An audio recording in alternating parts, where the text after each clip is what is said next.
Saudari-saudara pencinta insan yang terkasih, selamat pagi.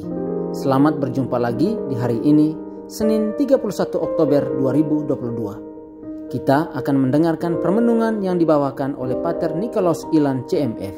Injil yang akan kita renungkan pada hari ini diambil dari Injil Lukas bab 14 ayat 12 sampai 14. Mari kita dengarkan bersama.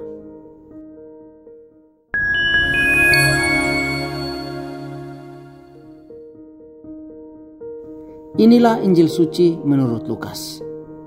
Yesus bersabda kepada orang Farisi yang mengundang dia makan, "Bila engkau mengadakan perjamuan siang atau malam, janganlah mengundang sahabat-sahabatmu, saudara-saudaramu, kaum keluargamu, atau tetangga-tetanggamu yang kaya, karena mereka akan membalasnya dengan mengundang engkau pula, dan dengan demikian engkau mendapat balasnya. Tetapi bila engkau mengadakan perjamuan, undanglah orang-orang miskin, cacat, lumpuh dan buta. Maka engkau akan berbahagia karena mereka tidak mempunyai apa-apa untuk membalas engkau. Sebab engkau akan mendapatkan balasnya pada hari kebangkitan orang-orang benar." Demikianlah sabda Tuhan. Saudara-saudari terkasih, sabda Tuhan yang telah kita dengar adalah rangkaian pengajaran Yesus tentang sifat terbuka dari perjamuan kerajaan Allah. Bagian yang kita dengar hari ini masih punya hubungan erat dengan bagian sebelumnya, di mana Yesus mengarahkan perumpamaan kepada para tamu dan memberi nasihat kepada tuan rumah. Para tamu dimintanya supaya jangan mencari tempat terhormat dalam perjamuan, bukan karena cara menyombongkan diri semacam ini salah, melainkan supaya kelak mereka dihormati. Yesus menasihati untuk tidak mencari kehormatan duniawi secara terus terang, karena barang siapa meninggikan diri akan direndahkan, dan barang siapa merendahkan diri akan ditinggikan. Dengan nasihat ini Yesus mengundang kita untuk menghormati, menerima, dan memperlakukan semua orang sebagai sesama yang sama martabatnya, karena semua orang mendapat tempat yang sama dalam perjamuan kerajaan Allah. Saudara-saudari terkasih, dalam Injil hari ini Yesus menasihati orang yang mengundangnya supaya jangan mengundang orang-orang kaya yang nantinya membalas mengundangnya kembali.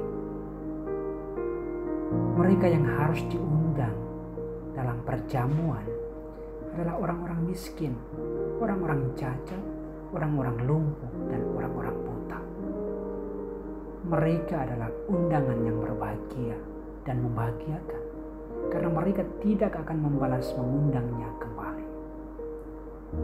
Tuan pesta yang mengundang dan melayani orang miskin, cacat, lumpuh, dan buta dengan murah hati akan mendapat hadiah kebangkitan bersama orang saleh.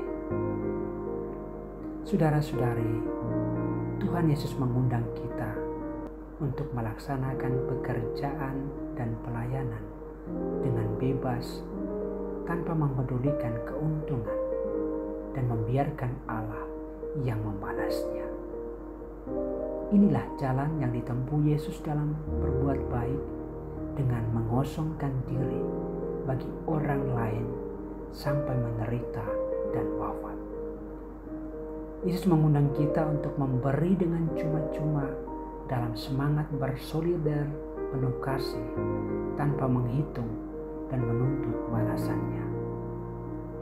Yesus juga mengajak kita untuk mengundang mereka yang terpinggirkan ke pusat kehidupan kita untuk ada bersama kita sebagai saudara-saudari dalam keagungan kasih Allah. Dan Dia berjanji untuk mengingat perbuatan baik kita pada hari yang paling berarti. Saudara-saudari terkasih, Injil hari ini mengingatkan kita akan ajakan Paus Fransiskus untuk mempromosikan budaya hidup yang senantiasa menjunjung tinggi martabat setiap orang dan bekerja, terutama membela setiap laki-laki dan perempuan, terutama yang miskin, cacat, lumpuh dan buta dari segala usia dan kondisi sosial. Semoga kita selalu memperhatikan sesama kita yang miskin, cacat, lumpuh dan buta dengan kesadaran penuh bahwa tidak seorang pun, terutama mereka yang berada dalam kesulitan terbesar, ditinggalkan. Saudara-saudari terkasih, kekuatan rantai bergantung pada perhatian yang diberikan kepada mata rantai yang terlemah. Semoga Tuhan memberkati kita.